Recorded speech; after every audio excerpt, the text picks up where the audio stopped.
நான் வந்து உங்களுக்கு வந்து ஒரு முக்கியமான ஒரு செய்தியை வந்து கொண்டு வந்திருக்கேன். அதாவது நம்ம ஃப்ரெண்ட்ஸ் இல்லைன்னா நம்ம டீம்மேட்ஸ் யாரோட ஐடிலாம் எப்போ பேன் ஆகுது, அவங்க என்ன ஆக் யூஸ் பண்ணியிருக்காங்களா, அது இது எல்லாத்தையும் எப்படி பார்க்குறது, உங்களோட ஐடி எப்போ பேன் ஆகும், அது இதுன்னு நீங்கள் என்ன ஆக் யூஸ் பண்ணியிருக்கீங்களா அதெல்லாம் பார்க்குறதுக்கு உங்களுக்கு ஒரு ஈஸியான ஒரு ட்ரிக் சொல்கிறேன்.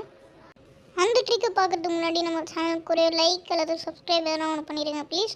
அது ஒன்றும் இல்லைங்க, போயிட்டு கூகுளில் போங்க, போயிட்டு எஃப்எஃப் செக் அப்படின்னு போடுங்க. அதில் வந்து நம்ம வந்து ஃபஸ்ட்டே வந்து எஃப்எஃப் வீடியோ சப்போர்ட் அப்படின்னு சொல்லிட்டு ஒன்று வரும். அதை போய் ப்ரெஸ் பண்ணிட்டு உங்களோட யூஐடி வந்து இது வந்து கேட்கும். எதுவும் என்ட்ரு பண்ணிடாதீங்க, உங்கள் யூஐடி மட்டும் என்ட்ரு பண்ணி அதை வந்து யார் உங்கள் ஃப்ரெண்ட்ஸ் யூஐடி யாவது வேணாலும் என்ட்ரு பண்ணலாம். என்ட்ரு பண்ணி அதை வந்து நீங்கள் போட்டுருங்க. போட்டு அத்தனை அந்த அதில் வந்து கீழே காட்டும் this account is not viewed அப்படின்னு என்ன காட்டும். நாட் யூஸிங் ஆக்ஸ் அப்படின்னு என்ன வந்துச்சுன்னா அவங்க வந்து ஆக் யூஸ் பண்ணுறது அவங்க ஐடி பேன் ஆக போகிறதில்ல. அதேமாதிரி அவங்க இப்போ வந்து அவங்க யூஸிங் ஆக்ஸ் வந்து அவங்க ஐடி கண்டிப்பாக பேன் ஆகிடும். அதான் இன்ஃபர்மேஷன். இது பிடிச்சிருந்தா